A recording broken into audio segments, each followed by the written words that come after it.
E temos aí bomba atômica da Polícia Federal em pleno domingão aí, vazou o primeiro trecho da delação do Tenente Coronel Cid. E há muita gente, inclusive e principalmente na extrema-direita, dizendo que o Bolsonaro deve ser preso aí a qualquer momento. E o Eduardo Bolsonaro falou que quem deve ser preso é ele, Eduardo. O Eduardo está apavorado, com medo de uma prisão em flagrante. Chegou até a falar numa entrevista, eu vou mostrar um trecho aqui para a Revista Oeste, que ele acha que ele será preso.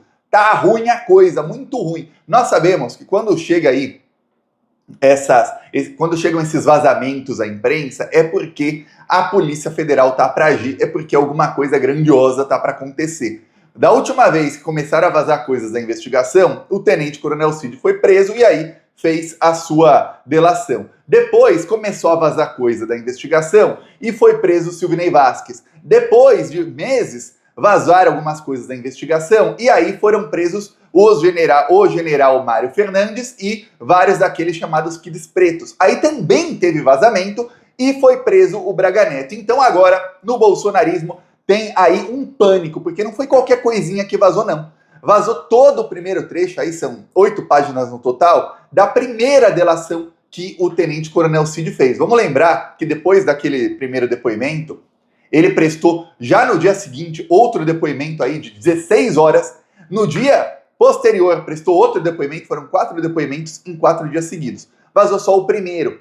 Lembremos também que esse primeiro depoimento, parte dele, foi desmentida pelo próprio Cid depois, porque ele inocentava algumas pessoas no primeiro depoimento que a Polícia Federal descobriu depois que, na verdade, não eram inocentes. Eu dou um exemplo. O depoimento que vazou do Tenente Coronel Cid ontem diz que o general Paulo Sérgio, que era o ministro da Defesa do Bolsonaro, integrava ali um certo grupo de pessoas mais moderadas perto do Bolsonaro.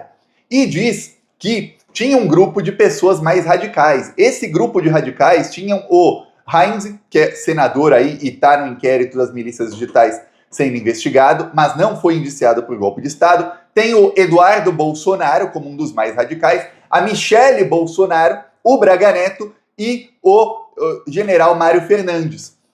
Depois a Polícia Federal descobriu que o Cid mentiu. Inclusive, ele colocava o Braga Neto como radical, mas ele aliviou muito para o Braga Neto e que o Cid falou ali sobre o general Paulo Sérgio era mentira. O Cid depois refez o depoimento. Então sabemos aí a primeira versão do que ele diz, porém, nessa primeira versão, uma coisa fica clara. A Michele Bolsonaro, ela fazia parte do grupo radical ligado ao Mário Fernandes. Mário Fernandes é aquele que está preso pelo plano de assassinar o Lula, o Alckmin, o Alexandre de Moraes e uma quarta pessoa que acreditam que seja o Haddad. E aí o que muita gente acredita, a Polícia Federal ainda não tem uma conclusão sobre isso. Mas, e aí o que acontece? Quem era um dos incentivadores aí era a Michele Bolsonaro, com aquela carinha, aquele discurso de santa. Ela era uma que estava aí incentivando o grupo mais radical que queria assassinar pessoas. O Cid também fala nessa delação que o Bolsonaro chegou ainda no comecinho de novembro, menos de uma semana depois de perder a eleição, o Bolsonaro já tinha ali um documento produzido e que ele queria que esse documento fosse bem duro. E aí o Felipe Martins produziu esse documento e no documento tinha ali a prisão do Gilmar Mendes, do Rodrigo Pacheco, do Alexandre de Moraes e prendia meia Brasília no documento. Aí o Bolsonaro tirou o Gilmar Mendes e o Rodrigo Pacheco ali do decreto de prisão, mas manteve o Alexandre de Moraes e outros vários. Isso diz aí o Tenente Coronel Cid. Agora, isso caiu como uma bomba atômica no bolsonarismo do domingo. Por quê? Porque nos dias anteriores o Bolsonaro já estava aí com um pressentimento muito ruim.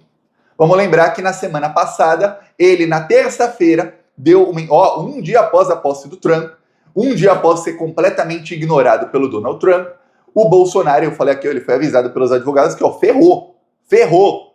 Você estava se escorando aí num possível apoio do Trump que não veio. Ferrou. E o Bolsonaro deu uma entrevista dizendo que todos os dias ele acorda achando que a Polícia Federal estará na porta dele. Ou seja, mostrou ali que está apavorado. Aquilo que a gente fala que ele não dorme mais, você vê que ele mesmo fala, não é a primeira vez que ele fala isso, mas ele falou. E quase chorando na entrevista.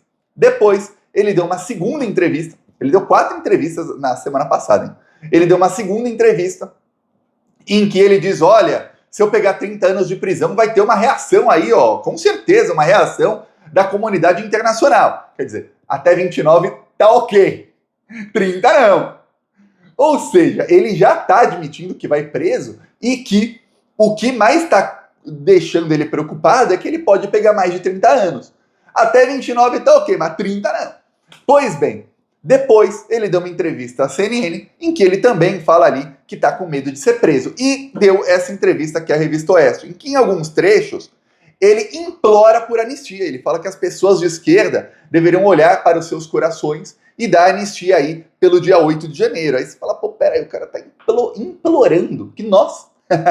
Eu lembro que as pessoas estavam morrendo e ele estava rindo durante a pandemia. Aí agora ele implora anistia. Aí em alguns trechos, vou te mostrar aqui o que eles falam. Ele começa a falar sobre a eleição para a presidência do Senado. E olha só o plano que ele mostra. Negociando com esse apoio é a primeira vice-presidência. A primeira vice, você já participa da mesa. Você pode, numa ausência lá do Alcolumbre, botar em votação, por exemplo, o projeto da anistia. A gente não quer esperar a anistia para o futuro presidente de direita, caso seja eleito em 26, vai tomar posse em 27. Tem um pessoal que está preso aqui que é uma tortura. Ou seja, o plano do Bolsonaro é negociar aí, na eleição para a presidência do Senado, que o PL consiga a primeira vice-presidência. E aí o Davi Alcolumbre, todo mundo diz aí que ele será eleito presidente do Senado. Não deu tempo aí das investigações do Bolsonaro chegarem nele antes da eleição. Bom, ainda não teve eleição, né? Mas tudo indica que não dará tempo. E aí, o Bolsonaro quer que o vice-presidente do Senado seja bolsonarista para que se algum dia aí nos próximos 2 anos o Davi Alcolumbre fique doente, vá fazer uma cirurgia, vá viajar, entre de férias, enfim, ele se ausente da presidência do Senado, seja por qual for o motivo, aí o bolsonarista vai lá e pauta a anistia. É isso que eles querem, ou seja, eles querem dar um golpe. O Bolsonaro fala isso para todo mundo ver, porque ele está apavorado. Ele sabe que ele vai ser preso e que ele vai ficar muito tempo preso. E agora, com os vazamentos, tá mais apavorado ainda. Inclusive, tem jornalistas aí que já estão falando que, ó, essa semana prepara que vai ser uma semana bem agitada para o bolsonarismo. Não sei o que querem dizer exatamente, mas imagino que vai ter operação da Polícia Federal essa semana. Então, veremos aí o que vai acontecer nos próximos dias. Mais do que isso, o Eduardo também fala que vai ser preso. Vocês aí, o desespero do Eduardo Bolsonaro, dá pra ver já a carinha dele, tá? E os dois eram entrevistas juntos, vamos lá. O Alexandre mandou pegar o Eduardo Bolsonaro.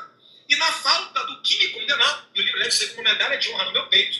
Porque se eu fosse um vagabundo e tivesse roubado R$1 do contribuinte, a gente estava vendo 10 anos de cadeia. Mas na falta de encontrar alguma coisa, tentam me colocar na cadeia por eu estar segurando uma bandeira do blog Ladeirete Diário, cujo dono do blog é um argentino careca que fez lives depois da eleição brasileira criticando o processo eleitoral brasileiro. E aí diriam que ele é antidemocrático e que eu faço parte de uma trama internacional para acabar com a democracia brasileira. Isso dito, eu tenho que medir as minhas palavras, mas podem ter certeza, da Argentina ao México. Tá aí o Eduardo Bolsonaro. E aí ele fala, esse trecho aí que ele vai falando sobre isso, tem mais de 5 minutos, ele fala, e aí o Alexandre vai decretar minha prisão em flagrante por causa disso. Por quê? Porque o Eduardo Bolsonaro, segundo, agora sabemos a delação do Cid, o Eduardo Bolsonaro era um dos mais radicais. E o Eduardo Bolsonaro foi quem organizou uma live de um argentino, que é a que ele cita aí, em que o argentino, ele fala, fez críticas ao sistema eleitoral. Não, o argentino falou com todas as letras que a eleição foi fraudada e que o Alexandre de Moraes roubou a eleição pro Lula. E que ele manipulou as urnas eletrônicas pro Lula ganhar. Ele falou com todas as letras. Não é crítica ao sistema eleitoral, não. E aí ele colocou os bolsonaristas em polvorosa.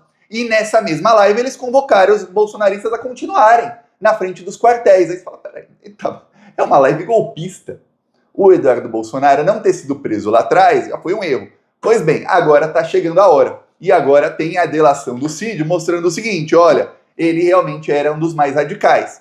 Para vazarem aí um trecho da delação do Cid, que, vamos lembrar o seguinte, o Alexandre de Moraes disse, ele falou e depois determinou que se vazasse algum trecho da delação do tenente-coronel Cid, ele ia mandar embora o delegado e todos os agentes da investigação seriam afastados. Todo mundo, ele ia afastar a investigação inteira se vazasse qualquer coisa. Isso foi quando o Cid fechou a delação, o quê? 1 ano atrás, mais ou menos.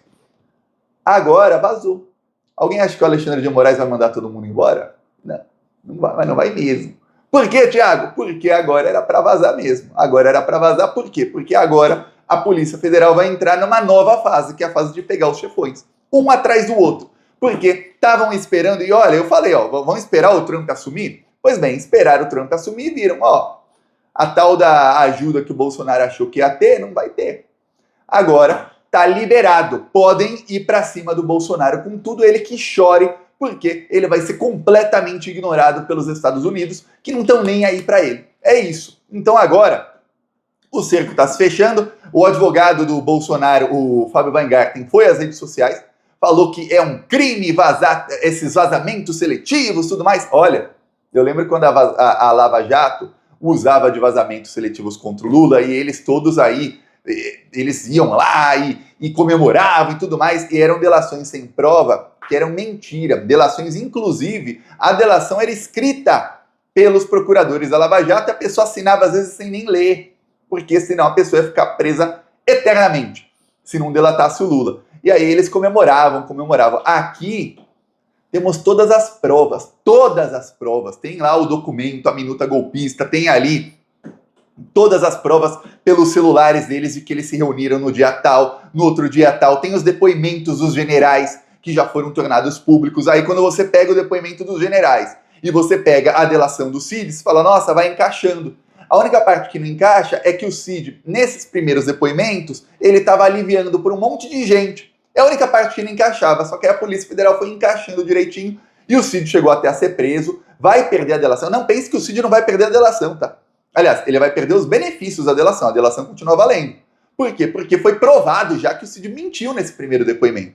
Eu dou um exemplo. O Cid, ele diz aí no primeiro depoimento que o general Freire Gomes, ele ficava ali no meio termo entre o chefe da aeronáutica, que era o Batista Júnior, e o chefe da marinha, que era o Garnier. E aí o Garnier queria golpe de Estado, o da aeronáutica não queria, e o Freire Gomes ficava no meio termo. Diz aí o Cid nessa primeira delação, ele cita aí o nome de alguns militares, que ele diz que, ó, esses aí eram contra aí qualquer coisa, eles eram moderados.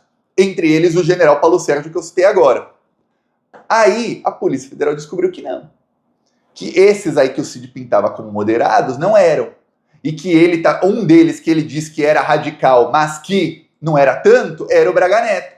Que depois o Cid, no primeiro depoimento ali, ele fala sobre alguns encontros que o Braga Neto teve, e aí ele minimiza. E aí depois o Cid teve que mudar o depoimento, que a Polícia Federal descobriu que eram encontros ali em que eles estavam confabulando o assassinato do Lula. Aí você fala, pô, peraí, como é que não é nada esse encontro?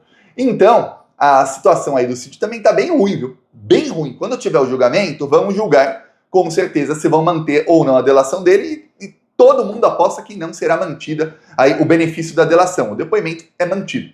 E aí o que acontece? Agora, o desespero no bolsonarismo é o seguinte: e se começa a vazar mais trecho da delação? Aí vai ser bomba atrás de bomba, vai ser a semana inteira de bombas no Bolsonaro. A única sorte aí, quem tá salvando o Bolsonaro no noticiário é o Trump. Por quê? E não porque o Trump queira salvar o Bolsonaro, porque o Trump tá brigando com meio mundo, e aí isso acaba tomando o noticiário. E aí os crimes do Bolsonaro não tem tanta ênfase no noticiário, porque tá todo mundo noticiando aí os crimes do Trump. E os crimes que ele comete aí como presidente dos Estados Unidos, algemar brasileiros, brigar aí com a Colômbia, com o México, com a Dinamarca, com todo mundo que é possível brigar, ele tá brigando, e aí isso acaba tomando aí as manchetes. Mas se não, a coisa pro Bolsonaro tá ainda pior. Agora vamos ver, porque a expectativa da semana é que vai agir aí o Alexandre de Moraes, a Polícia Federal e o Procurador-Geral da República. Lembremos que saiu matéria em dezembro de que o Procurador-Geral da República ia trabalhar durante o recesso, porque ele queria fazer a denúncia contra o Bolsonaro ainda em janeiro. Tá no fim de janeiro, não saiu mais declaração do Procurador-Geral da República, eu tô até descrente, mas vai que sai aí nessa semana a denúncia, e aí com a denúncia alguns pedidos de prisão, que é o que a gente tá querendo ver. Prisões de alguns bandidos. Lembremos que teve gente que não foi indiciada pela Polícia Federal, como Pazuello, e caiu na delação do Cid. E aí tem uma dúvida aí, por que a Polícia Federal não indiciou essas pessoas? Será que o Procurador-Geral da República vai denunciar algumas pessoas que não foram indiciadas? Saberemos. Eu peço aí a sua inscrição no canal, vamos seguir aqui na luta contra essa corja maldita. Falou!